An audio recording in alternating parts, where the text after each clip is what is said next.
listening to Call That Girl's Microsoft 365 show. I'm Lisa Hendrickson, your hostess. And this week I have Neil Robinson from intoinbox.com with me to discuss email delivery and other things you need to know about. Welcome, Neil. Welcome to the show. Yeah, thanks for having me. Well, I'm excited. You know, I'm excited too. And I was going to say that I haven't done a show in a couple of years, and I've been starting to get the podcast feeling back. And, you know, me and you've been talking about doing some marketing together. And I was like, you're a perfect person to come on the show because techs like myself don't know a lot about what you do. We don't need to know it all. It's very hard to keep up with it. And so that's why I like to refer you work and keep you in mind when my clients need it. So why don't you go ahead and tell us what you do so that people can find out. In a short wrap up, I'm an email nerd. I've been doing admin consulting for years, and I always get stuck being the email guy. Right. So no one likes dealing with it, but everyone needs it. And if it doesn't work, everyone knows it. Right. So that's where my niche was. I've just kind of like, I like working with the systems. I like work with businesses because it's important to them. And so that's where I am after 20 years, the email guy. Right. And I think when I first met you, I forgot how we even met, maybe through a Facebook group. Yeah, I think it was Facebook group. Yeah. I was having a problem with one of my clients was having problems with getting their email to deliver properly. And so I put a post out. For those that follow the show, they know I own the Facebook group for 365. And Neil reached out to me and said, I think I can help. And I was like, what do you do? And he's like, I do DMARC, SPF records, newsletters, stuff like that to make sure everything works correctly. And I said, perfect. My client needs you.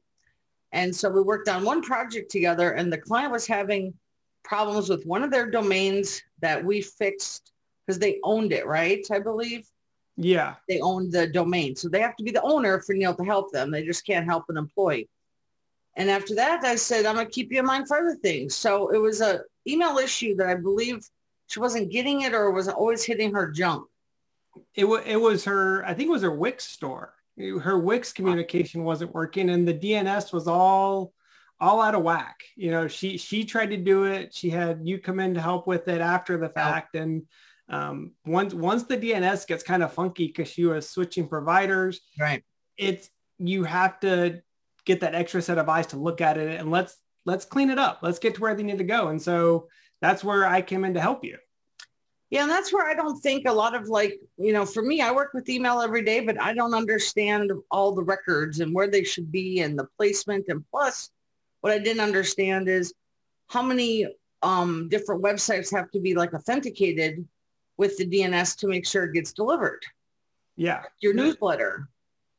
That's the thing that people don't understand is your domain, no matter what you send from, wherever it is, it all matters. Whether it's your Microsoft 365 or G Suite with your business emails, whether it's your Wix store, your newsletter, if it's using your company domain, it needs to be set up. And that's what people don't understand. They go through, they get their G Suite done, and then they go in and let me get MailChimp or ConvertKit, or let me set up a Squarespace.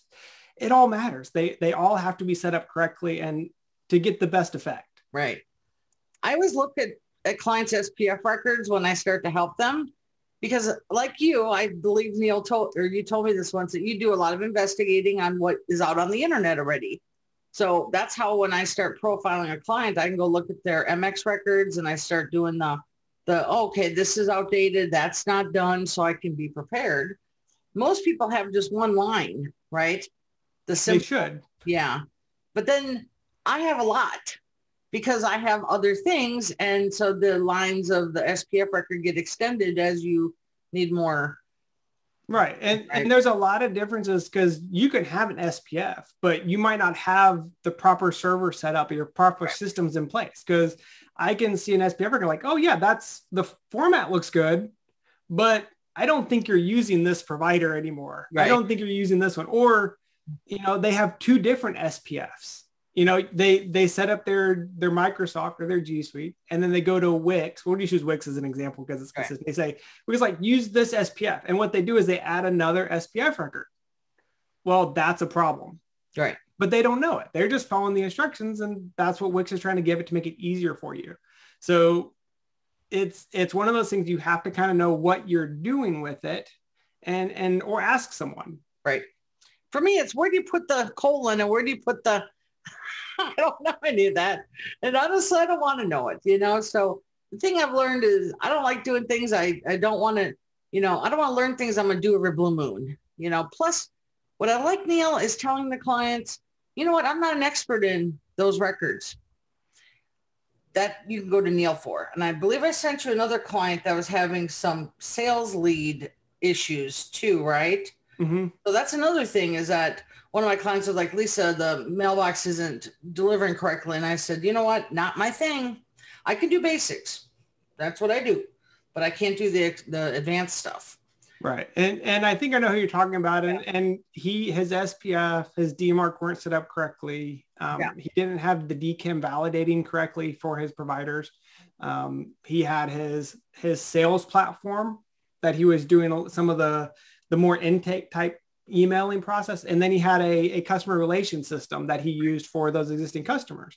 And once again, he had to get the sales system and the customer relations system both on the same domain, both validating. Right. And once we did that, he sent me an email saying, hey, my open rates tripled. I'm like, well, yeah, they should. So why don't you take a minute to explain, so the average person that doesn't maybe know, SPF is the big one. That's the one that most people do first, right? Right. Okay. Right. Then that's just like, so when I set up people's Microsoft accounts, I usually do the SPF record, which is pretty standard. It's the same for the Microsoft 365.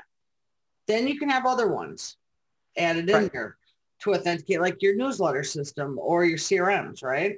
Correct. So that's all stuff you do. Mm-hmm. Record of like validation. Then there's DKIM and DMARC. And that is stuff I don't still understand. Can you explain that? Yeah. So going back to SPF, the way we see it is that your SPF is your authorized senders. Okay. That is your list of who can send as me. Like you said, Microsoft uses the same servers. Google uses the same servers because they have a whole outbound system in place. And then you add in MailChimp's ConvertKits.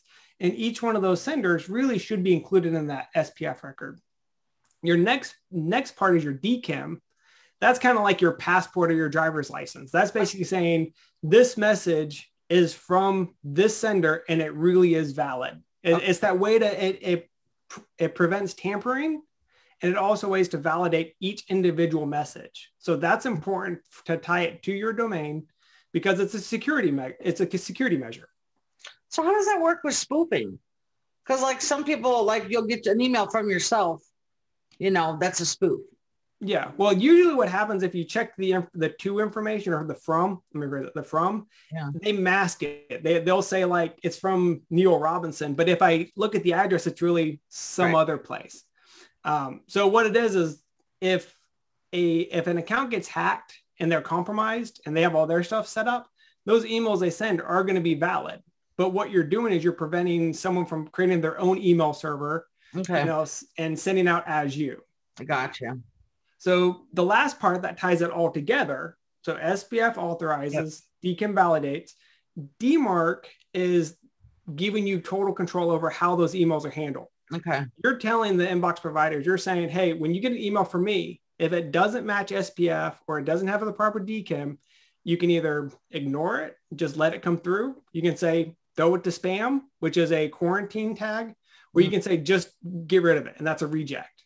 So what you're doing is, because of how important it is and how hard it is to get some of these things set up, if you have what's called a strict DMARC with the reject or quarantine, a lot of the providers are starting to listen to that. So you're giving total control over, hey, I know my email servers. I'm using Microsoft and Wix and MailChimp.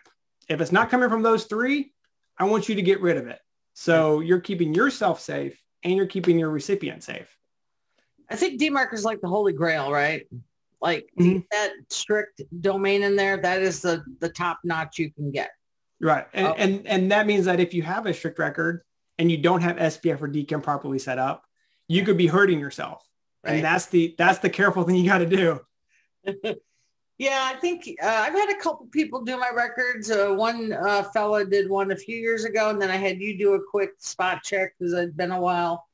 Plus I tried to, learn a little bit from you so I can know what I want to learn, which is pretty much, Neil, I stay out of it. Because you know what, if I start wasting my time on things I don't know, my favorite thing is to not do that. So like, yeah, just have Neil do it. But I think a lot of people don't see the value in getting those records done sometimes. And you know what, I'm going to jump to the next topic here because this drives me nuts, is junk mail folder. I cannot tell you how many people I see hit my junk folder, and I check my junk mail like my regular inbox. I literally have it right above my inbox and my favorites because every email to me is critical. And what I should be doing, well, actually I did this for a while, is I emailed them and said, you hit my junk mail. Let's check your records. But people don't really care. I'm like, you should care. I'm in a Microsoft system and you came to my junk. Something's wrong. Yeah. Yeah. And that's the thing most people don't look at is your Gmail versus your Microsoft. Because I see that too, where I'll sign up for different customers, and in my Microsoft, they go into my junk. In my Gmail, they make it to the inbox or promotions, but they look kind of ugly. You always get the send on behalf of. Right. And the thing that people have to understand going forward is security is becoming a bigger issue in the email world. Yeah. I think there's trillions of dollars lost a year on spoofing and phishing attacks. Microsoft, Google, they're protecting their users. So security is becoming more and more of a big concern.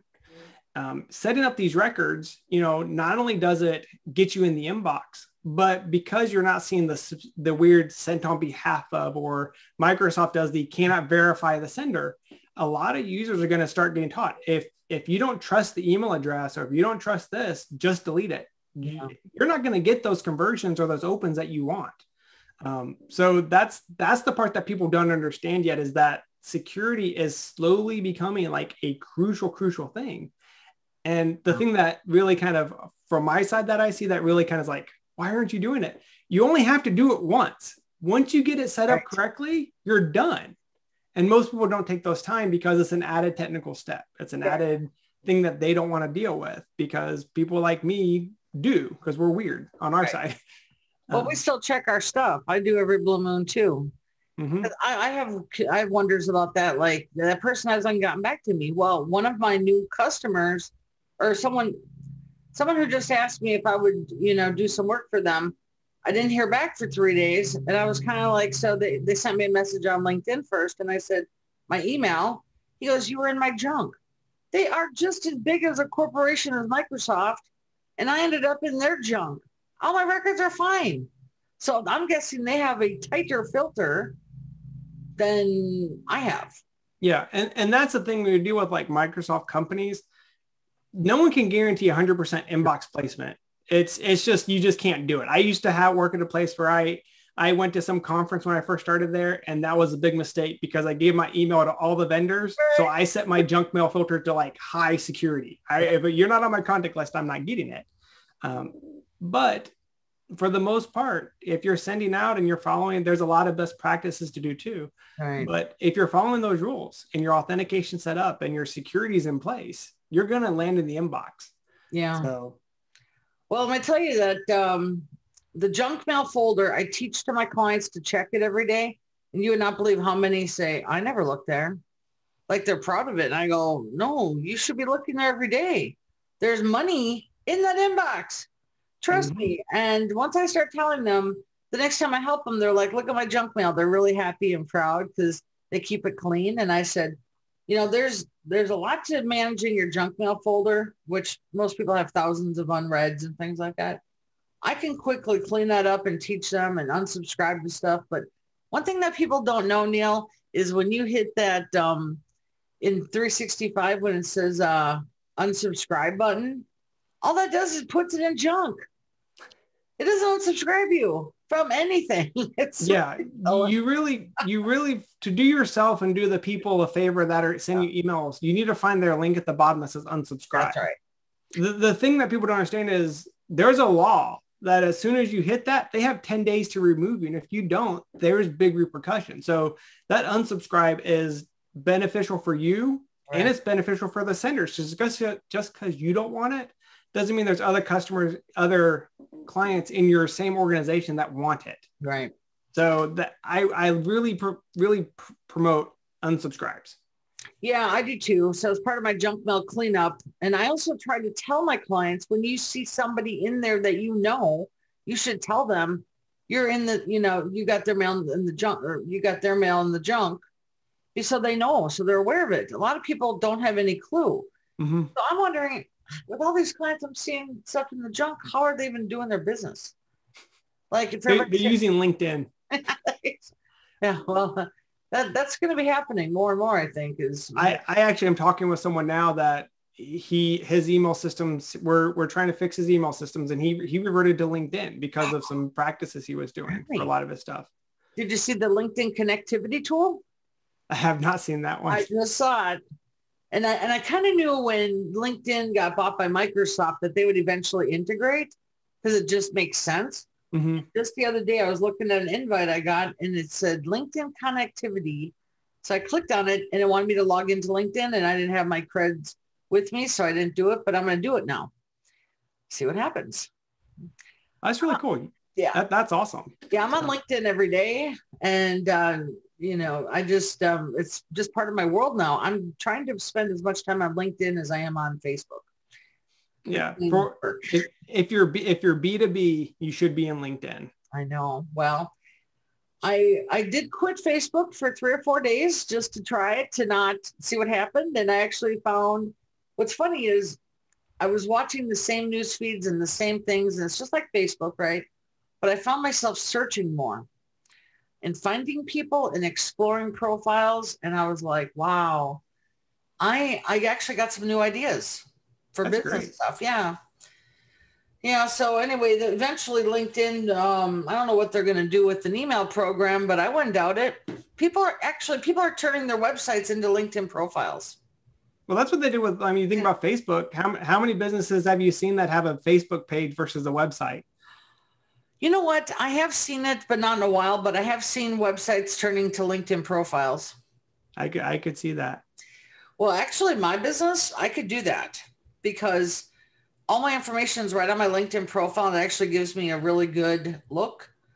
And who knows? I'm not going to do it now, but you never know. It's an opportunity. Okay, so let's talk about newsletters, Neil, because this is one thing that my clients, and I think all technicians that are listening and businesses do use for marketing. I know that MailChimp is different than Constant Contact. And I know that when I send out a newsletter, I always expect about the same results.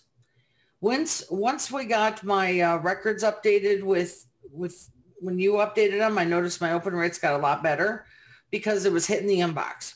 That's my goal. And so what I try to do is word it so you don't use the bad words, the ones that catches the filters on all of them, right?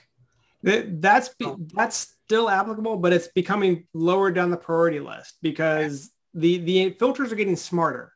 Okay. And the smarter the filter gets, those clear guidelines are kind of going out the window because you think about the old Barracudas, the old proof points, those old filters, they had that dictionary that said if it hits these certain keywords, it's spam.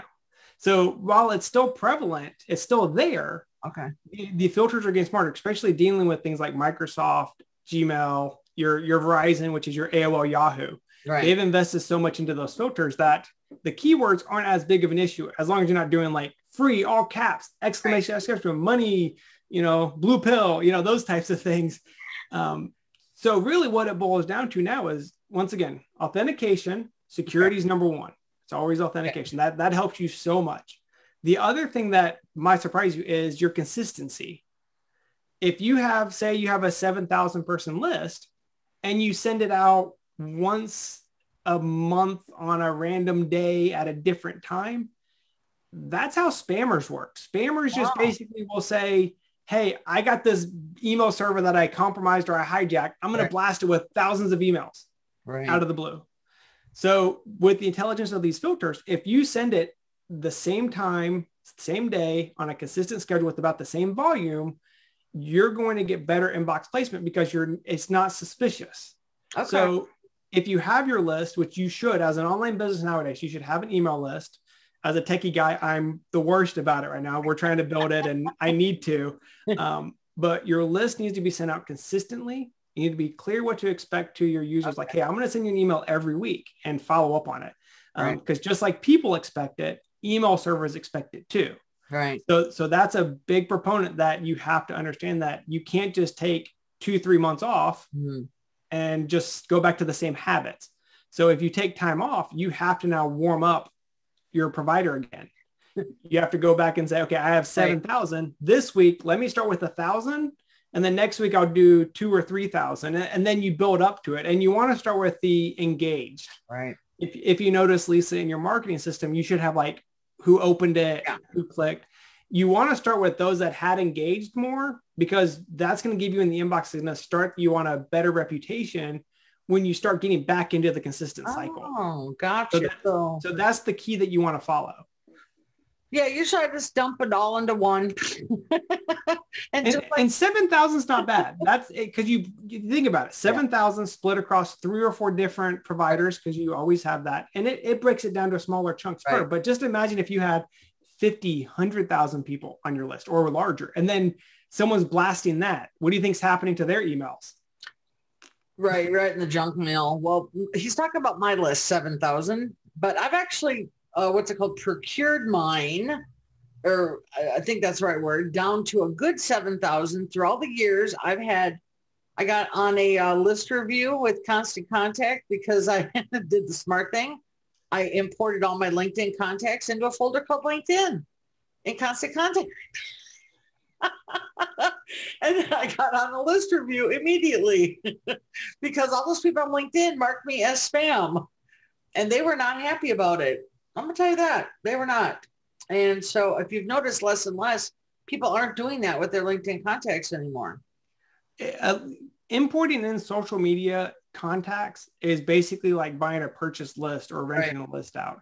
The idea with email marketing, it's permission based, and these people are giving you permission to invade their personal space. Their inbox is their house. I know. So you really want to have an intake process where they come to you, they fill out a form, and they put themselves on your email list. Right. And that's what you want, because they're giving permission, they want your information, and you're building that engagement with them. Right. So definitely don't pull your LinkedIn contacts. Don't pull your Facebook contact. Don't just grab some directory somewhere and pull it in. You need to have an intake process. I think, Lisa, you have a form on your website.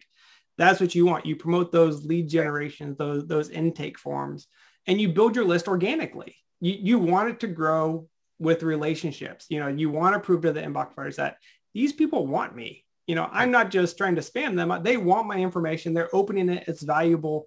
Those are the things you want to build over time.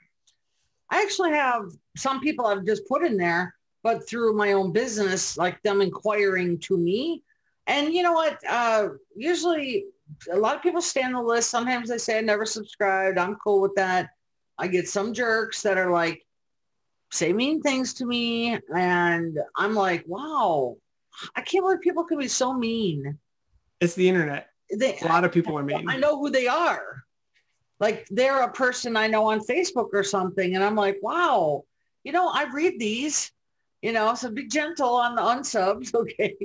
There's no need to be mean about it. I'm like, just get off. I save room for more for other people for me, Well, and the thing is, if you're putting them one-offs, they've reached out to you, you're building a relationship. That's, like I said, that's completely different from, like you said, grabbing all 1,000 of your LinkedIn contacts or, those types of things. That was years ago. But I've had a good list. I don't think the word procure is right. What is it where you fine tune it down to? Accumulated. Yeah. And I don't get a lot of unsubscribed anymore. I don't get a lot of no spam list review, no list reviews it's called. And I do a pretty good job. My open rates are good. My click rates aren't always good, but that comes from the open rates. So for those listening that want to learn a little bit about newsletters, the open rates and click rates are totally different things, but the click comes from the open. And yeah, sometimes I don't get the best click rates, but I'm like, you know what? You would not believe some of those people, it takes one click and they're my biggest client out of that newsletter. Yeah. Well, and it depends what you're doing with your emails. Right. Some of them you want to click. Sometimes here's a trick you can do. I don't even know this one, but if you have a newsletter, every so often, ask them to reply to you. And that actually helps your reputation, because what they're doing is it's building that conversation back and forth. So instead of saying, click here, go here, do all this stuff, say, hey, reply to me and tell me what you think about this thing, or what's your favorite dog? Just something like that. And that actually helps your reputation at the providers, which means your next messages have a better chance of getting in the inbox. Yeah. There's a little trick for you. Interesting. Well, so then another thing to segue off that is Gmail. So I know that I've done some promotions with my newsletter, and I always have to test to find out where I'm going to land in Gmail. Gmail, not Google Workspace, but the Gmail, the free Gmail.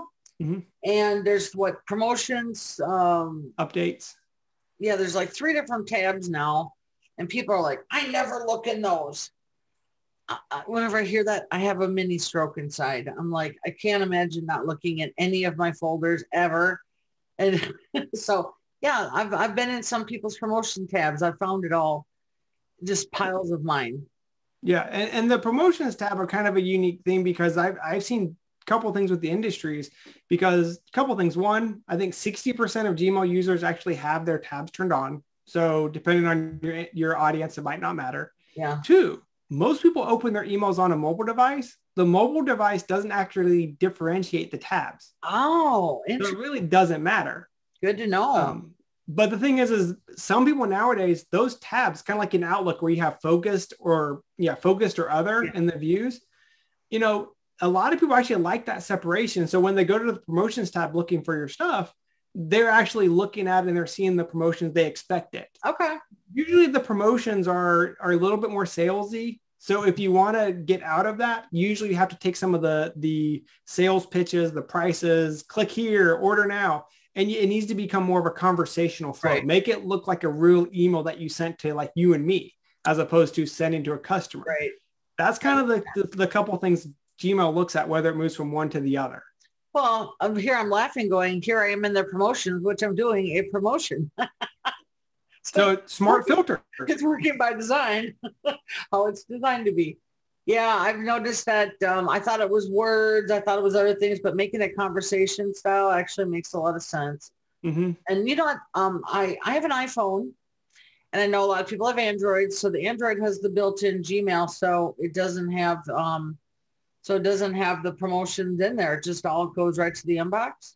I think so. I have an iPhone too. iPhone's less headaches for me personally. I don't want to fight with Android. Well, I've had my Gmail on my phone before. I don't have it on there now because I tend to just do it on my desk. But I think you're right. I think it does just go there. So there's a lot of ways that email can be delivered. And very much so. Places, and that's interesting. And then I also know that, what was the other one I was going to ask about? The Gmail, Google Workspace and Gmail, when you use it in Outlook, they don't have the promotions tab. It all just goes to the inbox or to spam, I think. Yeah, I think that, they always have the spam folder. Yeah, always. I'm in there all the time with my people. All right. So why don't you, we're getting about the end of my list here. Why don't you give us a rough idea of what your company, like for services and what people would want to hire you for, maybe a couple top 3 things. Yeah. So most people that come to us, it's the same thing you kind of came to us for. My emails are getting in the junk folder. I'm not getting the responses I want. Someone told me my stuff's in the junk. Mm-hmm. And being email delivery specialists, we look at all the different pieces. When they come to us, it's not about just saying, oh, you need an SPF record or you need your DMARC. There's so many more pieces to it that's usually the starting point. Mm-hmm. And then after that, it goes, okay, let's help you really, really create a better process for your emails. Let's go in and let's fix we call it the foundation. The authentication records are the foundation. Let's fix those, but let's also look at your marketing platform. Okay, you have a list of 10,000 that hasn't engaged in 9 months, 10 months, a year, 2 years. Mm-hmm. You need to start cleaning that stuff up. And people don't want to hear that, but that's the reality of things. So usually they come to us because they're having email problems. We have to look at all their systems to say where the problem's coming into. Is it your business email? Is it your marketing email? Is it your transaction? And we basically start from scratch with them to say, here's what you need. Because just because your previous IT guy or previous consultant did it right or set it up for you doesn't mean they knew what's going on. They didn't understand the latest technology. Right. And so we have to take a step back to really say, okay, what does it need to be? How does it really need to be set up? And then we say, hey, let's give you that good starting point. Let's look at your Google reputation. Let's check your sender score, and let's see what you're really doing and help you get into the inbox. Let's make sure that you're following the best practices. So that's what we do. And we offer everything from one-off services, set the foundation up, to, we're looking at offering some monthly management for you. Because sometimes, Lisa, for you would much rather do Outlook problems and talk to your customers than worry if you're getting delivered. We would keep track of your statistics. Oh, look, your open rates dropped from 20% down to 10. What happened? Oh, right. Your mail convert kit is sending you out on an IP that Microsoft doesn't like. So we would work with ConvertKit or whoever to get that fixed. So there's all these small pieces that as a business owner, they don't want to deal with it. They just want to talk to their customers. They want to provide value to them, and they want to keep business going for them and for their customers. So that's where they come in for us, to deal with that annoying email stuff. Yeah. And I have to say that the two ways I make the most money is, number one, through people coming to my website and emailing me through my VCTA program, which you had to fix in some of my records. Remember that? Mm-hmm. My website, even though it's really old and stuff, it has updated technology, and that VCTA is my bread and butter. Number two is my newsletters. And so I didn't do newsletters for like 3 or 4 months because I was like, whatever, I'm not in the marketing mood. And the guy at Constant Contact, I called him and I said, I got to tell you, I'm not interested in doing my newsletters right now because I hate your new templates. He was like, really? I said, yeah. He goes, well, how about if we make you a couple for free? And I said, all right. I was hoping that they would give me, I didn't expect that, but they made it for me in a few days. It made me so happy that I went out and did it. And then he said, so we're going to turn on your account again, because I turned it on the $10 a month plan just to keep it. And I was like, so maybe I should clean up my list and knock out some of the old people. And he was like, what, for $30? I was like, you're the smartest sales guy ever. Yes, for $30, I'll email everybody. Well, once again, it goes back. Right. A bigger list is not a better list. Right. An engaged list is what you want. So if you save money from having a smaller list, well, that's kudos. But the impact you can have sending to that larger list could be more detrimental to your email marketing business in the future. So I'm with you. You need to clean your list before you start sending again. If you want to start re-engaging some of those older people, start mixing them in. Take your 7,000, cut it down to maybe 3,000 that are active. And if you want to start getting them back in, slowly start bringing them in every week you send it and see if they're still interested in it. But don't, like I said, don't go 4 months with no emails and then just start sending to your whole list. No, that's going to put you in inbox timeout. That's what I did, because when I said I was going to clean it up, he talked me out of it. Well, he wants to he wants the money every month. I know, but then I was like, yeah, you're right. I spend like 2 hours making my newsletters. So I was like, I'm just going to send it to everybody. Yeah, but you might have missed out on that one customer because you got in the spam. I know. Well, I'm gonna start focusing on my marketing again. So I was like, you know what, that's going to be on my list, to do a list cleanup. And you recommended to remove all the bounces, and I still do that. You have to.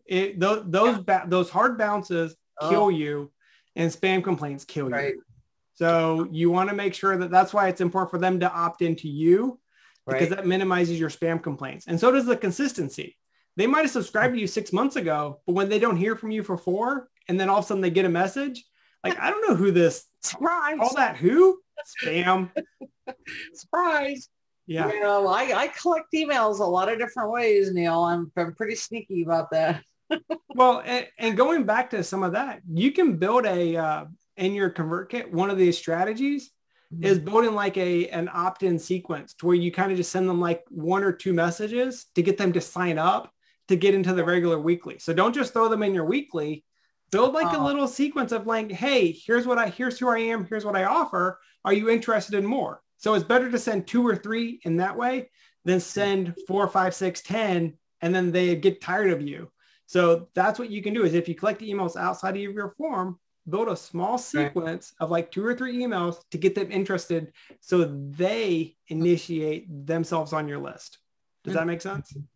Yeah, those are called segmented lists and groups, I think. Well, segmenting is a little bit different, but yeah, that's one way you can. So it's an opt-in sequence, and then segmenting is where you take, like, for you, customers and techs. Those are your 2 different audiences that you want to target. Sometimes the emails cover both, but sometimes you want it more technical for your techs.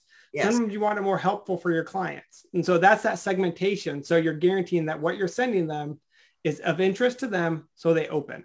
So funnel marketing in a small sense. Yes. Okay. Yeah.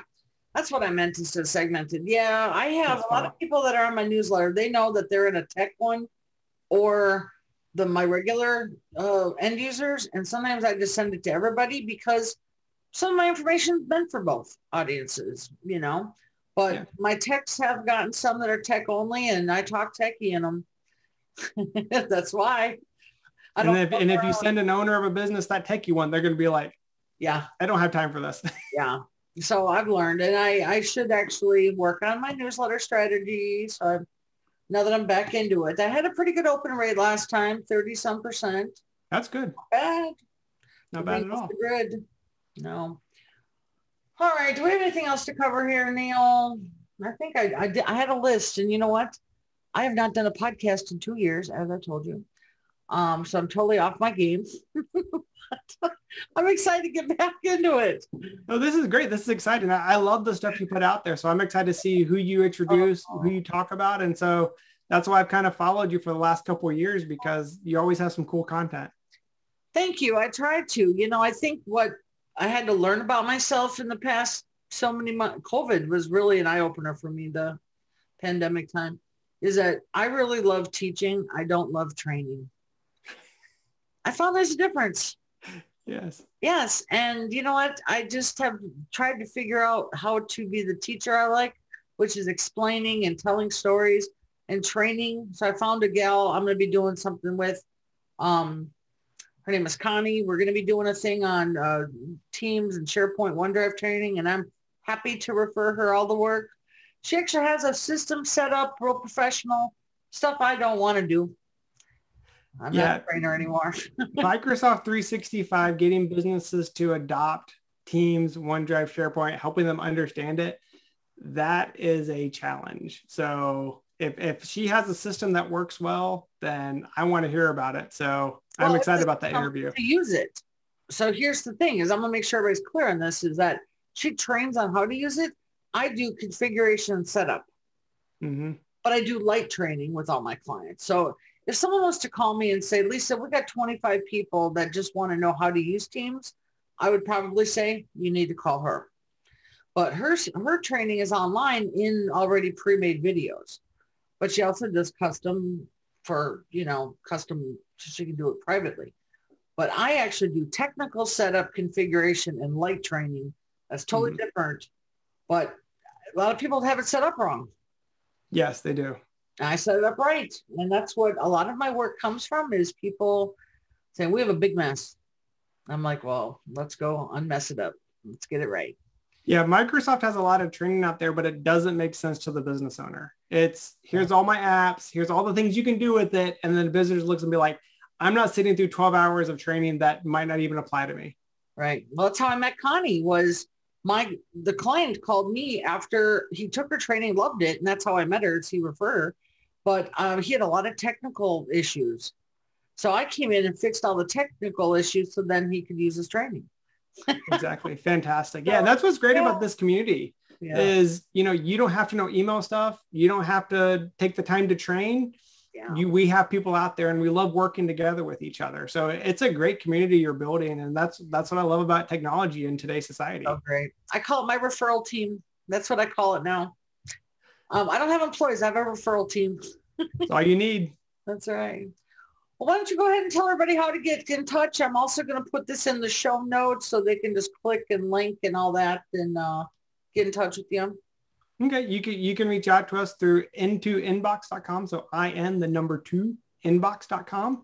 We're revamping it right now. So hopefully there's some cool stuff coming down the pipe. And you can find me on LinkedIn at Neil E. Robinson. is my handle tag, whatever you want to do, call me on LinkedIn.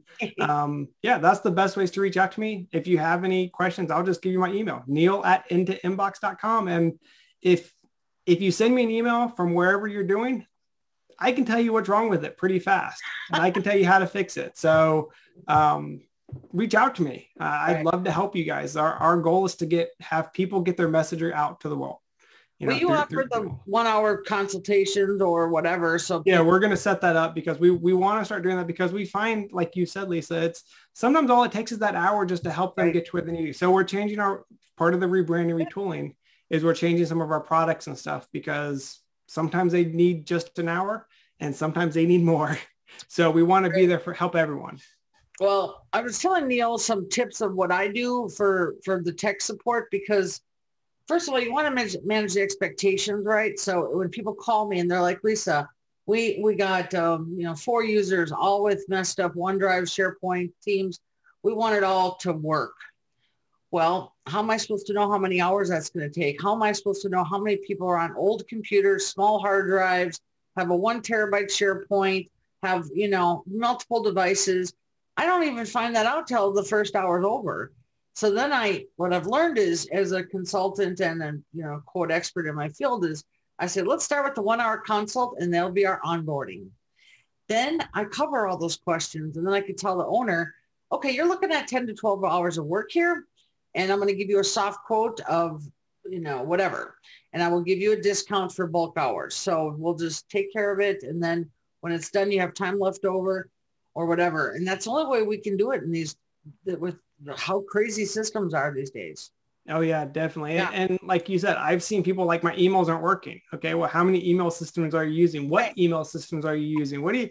And sometimes they're partially set up. Like one might be set up and so I can say, well, I can sell you this product, but it doesn't really fit your need. So yeah, that's kind of what we've seen too, is we need to be more dynamic, or whatever you want to say, where we give more options as to what they really need. Yeah, the 1 hour consultation is what I'd recommend, because I do it all the time now. And after that, you can find out, okay, we have a bigger problem. Because how are you supposed to know everything without talking to someone? Yep. And it builds their trust in you too. I've seen that too, where you show them something, you show them their expertise, and they start trusting you because they see it actually work. Where before it's like, I'm going to pay that much for who? You know what? That's how I got to know my YouTube consultant to teach me stuff, as I paid him for an hour. We did it over Zoom. I learned so much in that hour that he was like, you don't even need me for anything else, because you already knew the next stuff. You just needed this stuff. And I was like, yep, that's how sometimes my clients are too. But I'll tell you, Neil, with the stuff you do, that won't be me. No. That's fine. I'm still going to stay in my wheelhouse of stuff. I actually, I'm helping a client tomorrow that I'm going to be doing some WordPress forms aren't sending to the inbox. So I'm going to do my quick over, and you might be getting that after me. Let me know. No, not my thing, but we'll see. All right. Do you got anything else to share with us, Neil? Nope, that's it. Email's the best way to do business. Make sure you're set up correctly. It is. I still love it every day. I've been an Outlook tech now since the 90s. 20 some years of doing email. My first job was a VAX administrator. That's awesome. Running emails off the server. All right, folks, that's it for this show. I'm closing my first show in 2 years. Well, how about that? So let's see here. I've got to make sure I put my notes. So I'm going to have all of Neil's information in the show notes and my stuff in the show notes and on the YouTube. And email me if you have any requests or want to be on the show. That's it, folks. I will see you next time. Thanks.